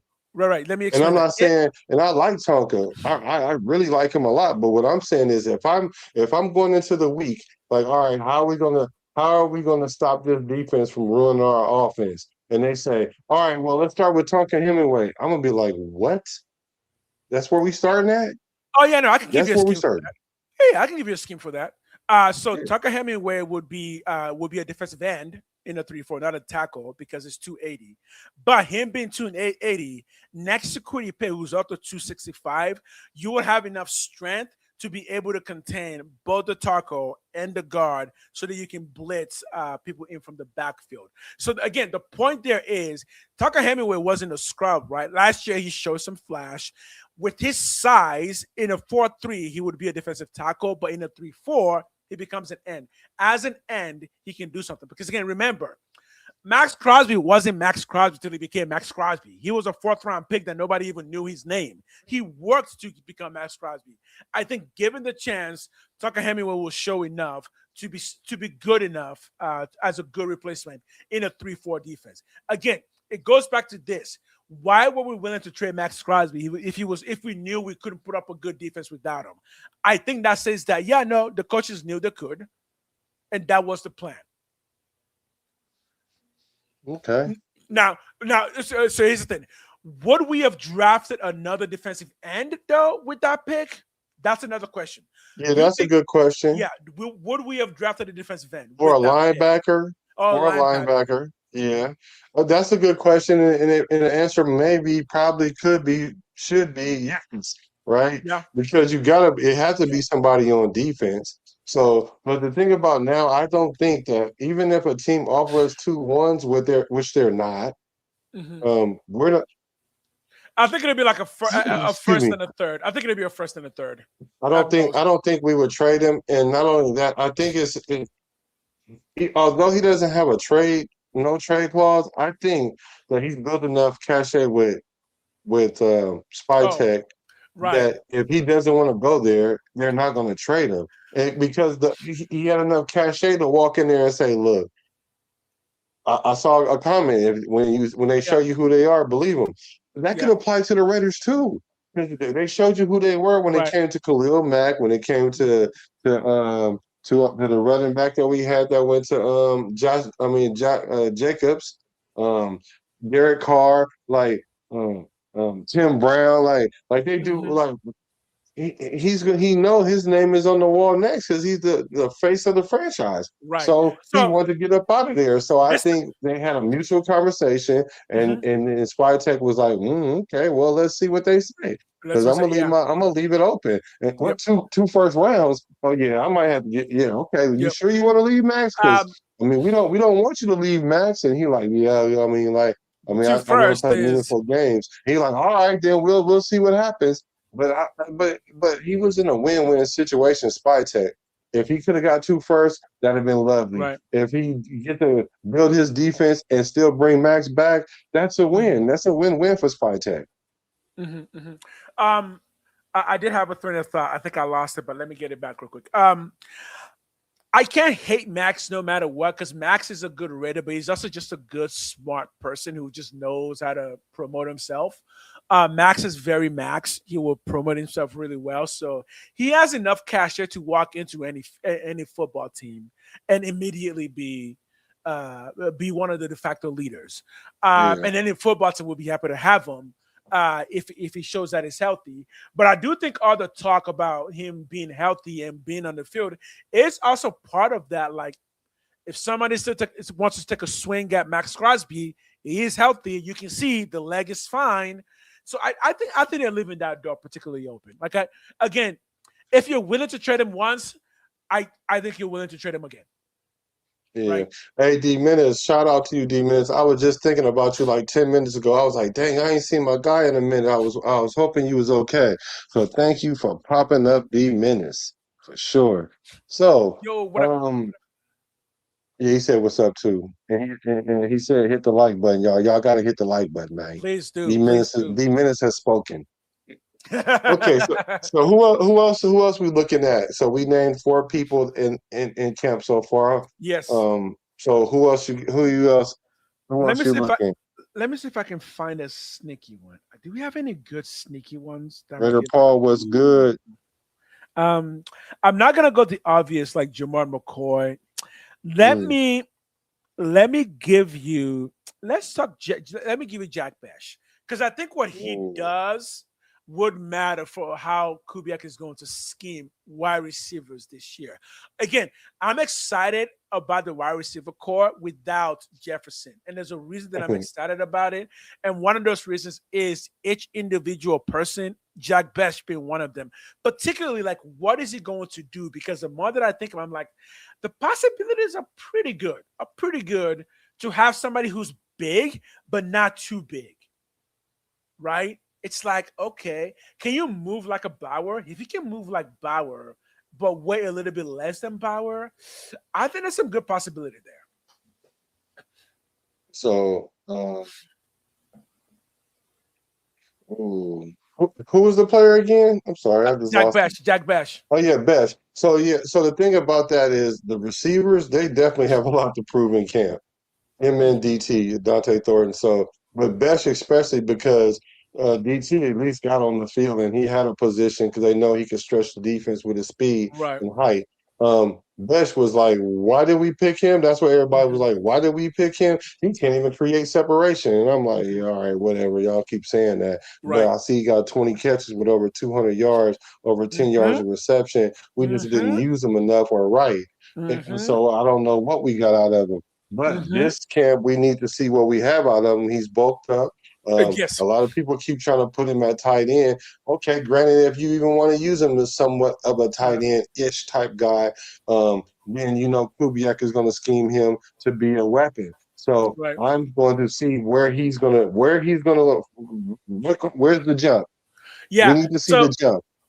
I haven't heard the tight end, so that's good that you brought it up. But I, if you're thinking tight end, for anyone who's thinking tight end, he doesn't need to be a tight end per se, but he could be a wide receiver in a big package where both Mhm. Bauer and Mayer are out there, and he's also out there just to really show that this is the strength package. We're coming in here to knock you in the mouth. But because he can create some separation and he is pretty strong, you can still audible in those situations to a pass. So those are kind of making me excited. Like what big package is some things that he can do. You can even motion him in a big package to be a fullback, right? Because Mhm. tight end I don't see, but a fullback for a handful of plays with the motion from the receiver slot, I can see that happening. Yeah, or even bunch formations Bunch or formation. condensed Yep. formations Yep. where everybody's close in and they got Yeah. the I bench on the outside, Yeah, you know? So I think when people see receivers who don't create separation, they necessarily think it's because they're not fast. But there are ways to help receivers create separations. On most NFL plays, you're trying to use players to help other players create the necessary separation. So in a bunch formation, the separation will be built in because the DBs are gonna have to be like 5 yards in front of three receivers, trying to figure out who's going where. In those situations, you can give a bash a really quick slant that will create just enough separation to potentially get 6 to 7 yards to 10 yards and a first down. So I said last time that he could be a possession machine. that's what I see him as a good third down wide Yeah, receiver, exactly, possession. exactly. And like you said, if you line them up in a formation where it's multiple wide receivers, it's not going to be a man-to-man type thing. They have to run a coverage. They might run a box coverage because when you have three receivers, all they're gonna do is like intertwine with each other just to get you caught up Just in the wash. exactly, So exactly, they all automatically play zone. So there is the exactly. separation right there. All you gotta Yep. do is, like you said, quick slant, go run to the stick route, run Yep. a option route, whatever. along with the other routes, and you will create separation. The Yeah, separation is already there. So I do like that. I do like him coming in. I do think he's gonna make a drastic jump up from his 200 yards to like 400-yard receiver this year, and I'm looking forward to see that jump. And if not, yeah. then we know what he's probably not going to be a Raider that much longer. Right. And the thing when it comes to separation, especially wide receiver, especially big ones, is that separation doesn't need to mean 1 or even 2 yards. Separation could just mean that the ball is coming and you are facing the ball and the DB's behind you, meaning that you're going to catch the ball. He's just going to take you down. But if it takes you down in the first yard line, first down is still a first down. That's the excitement of a Jack Bash. And because of his size, he won't be easy to take down by corners. So yeah, that's something to be excited about. Yeah. D-Miz, I hope everything is good. Welcome back, brother. Raider. So my guy, the guy that I'm looking at this position, um, for camp is Caleb Rogers. Caleb Rogers, His okay. name his Let's name talk it. keeps popping up. I mean, they said he was taking JPJ spot. They said he can possibly go and take And he's only Burford's been in the league for spot. 1 year. This is his second year. So And he's this not an is old guy. second year, and we need to see where the jump is with him. It was between him and Grant, but you kind of eased my mind with Grant, with the reality of it, of the position he's trying to play. He's just not big enough to play that Right. position.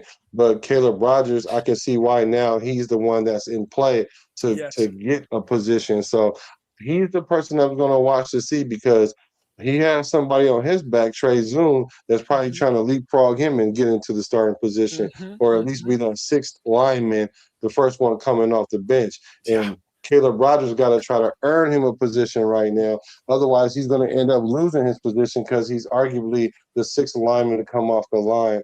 I mean, to Yeah. come the first lineman to come off the bench. So I'm curious to see what he does and see how he reacts to the Yeah. pressure or the competition, actually. That's a crazy thing right now about the offensive line, that we don't even talk about it anymore because it's just how offensive line works. We have guys like Dalton Wagner on our team, by the way. You Right. guys remember Dalton?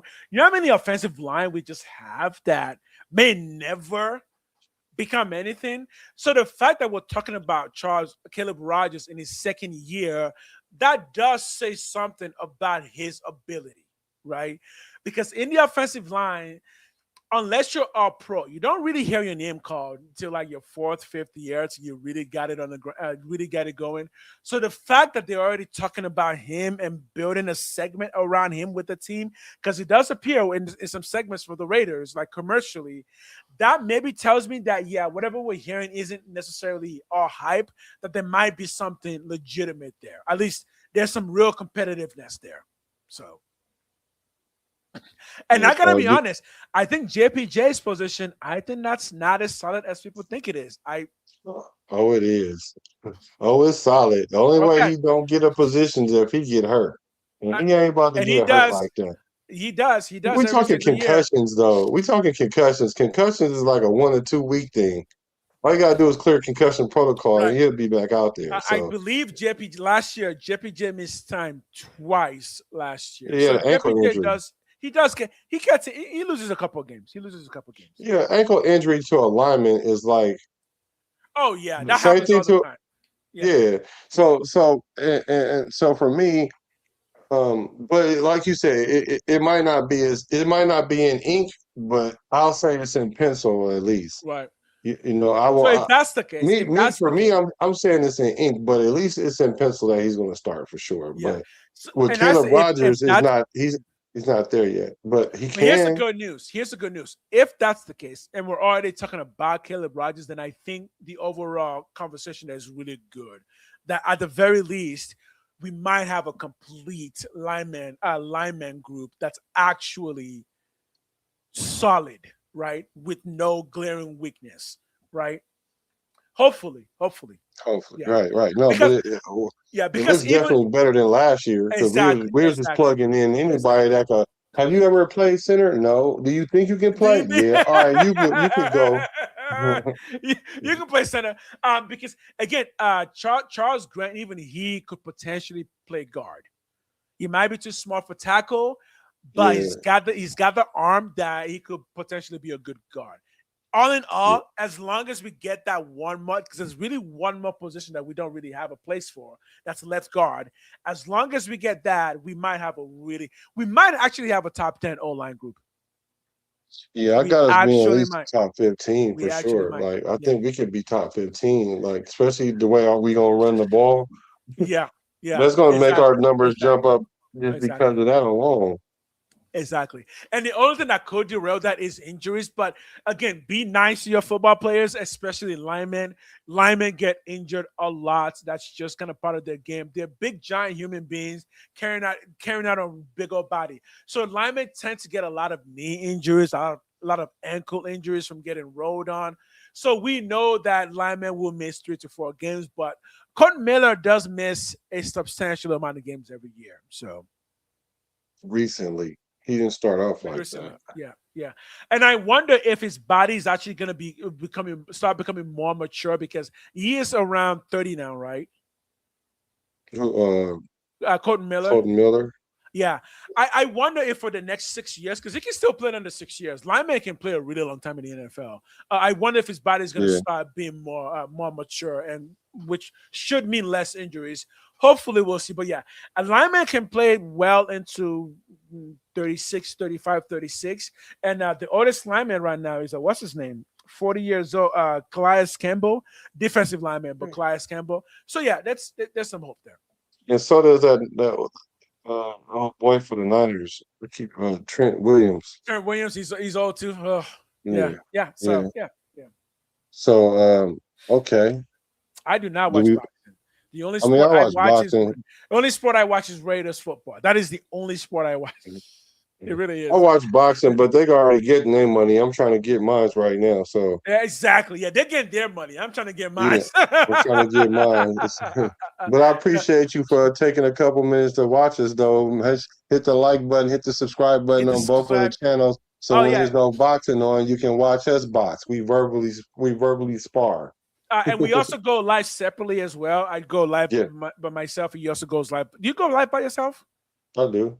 Okay, I actually Yeah, I think did if yesterday. I was gonna tell you this, I actually think your content of going live with other people is really, really good.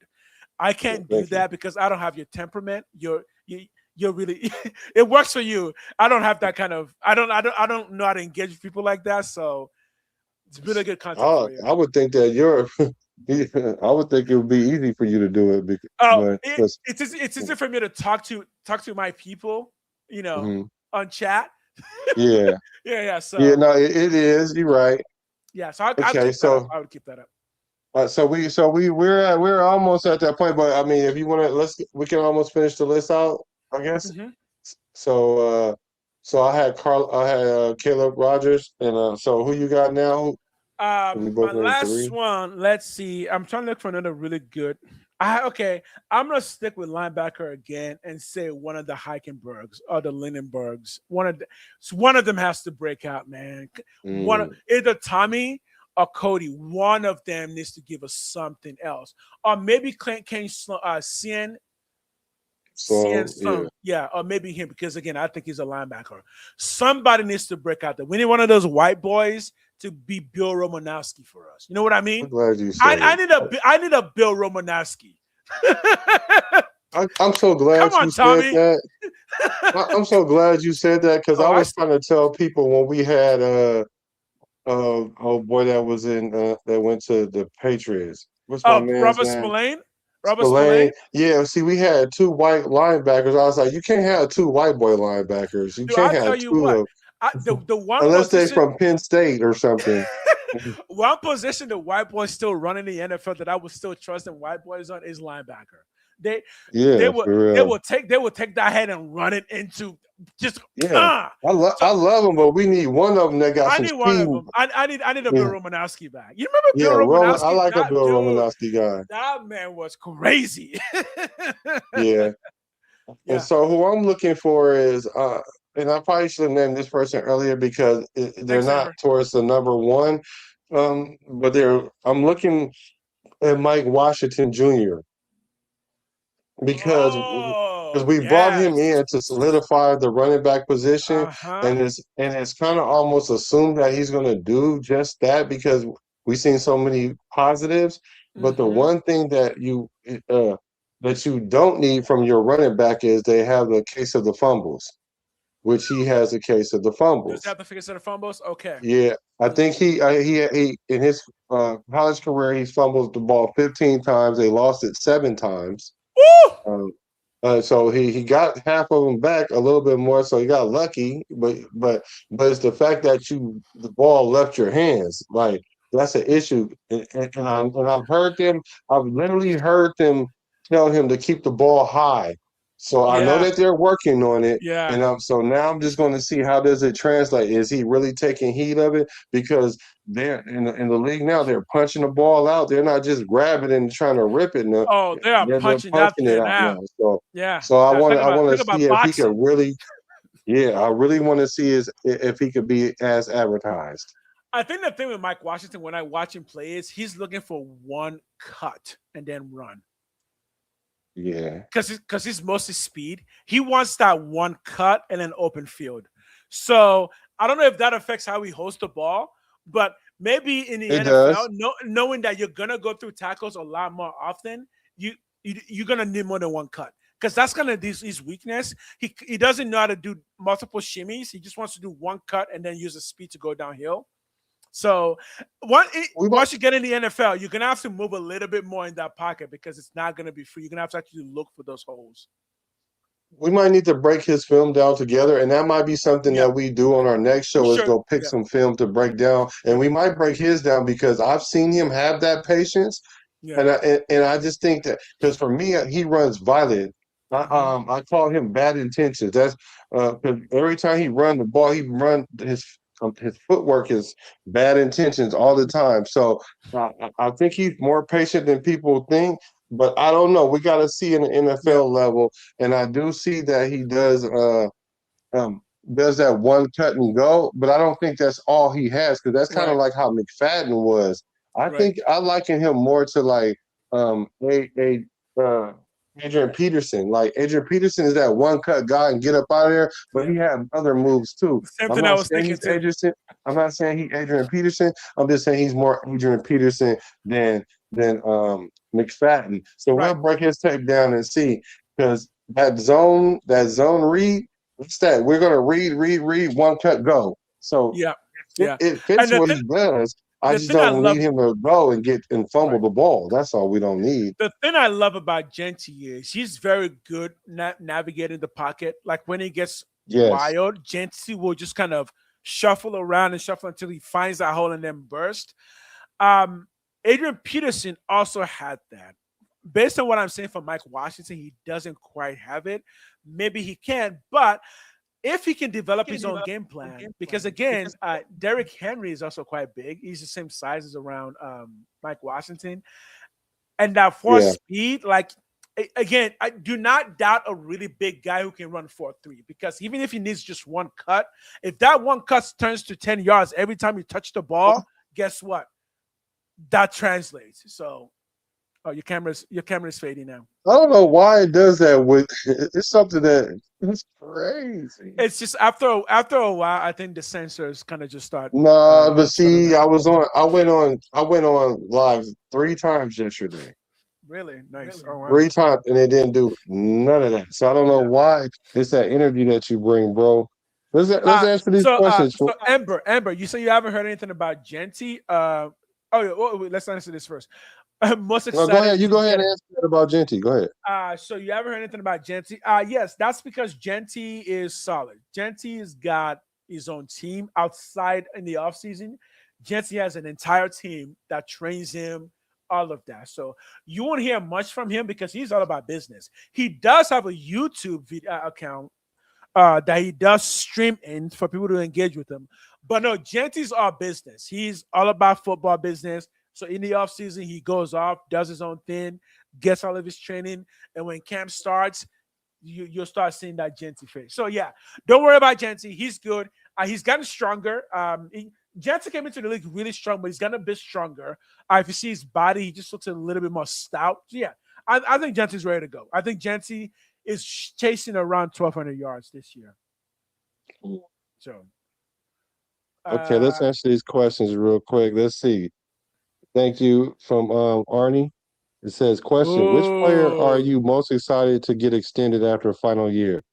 C, Kuntz, I would, Tucker, I would say, Mayer, Butler, I Booker. would say Tucker and Mayer will get an extension Yeah, I could see that. because neither Uh, one of them can get a 50-year option. Yeah, Tucker and Mayer. yeah, the most excited, well, yeah. I mean, AOC, AOC no, maybe just Kuntz. because Cousins will be gone. Kuntz better do his, he better, no, just know with Mm, Kuntz, he got to prove himself to me. Butler yeah. and Booker, them are the two guys that really need to prove themselves too. Like, Here's because the they're, thing, though.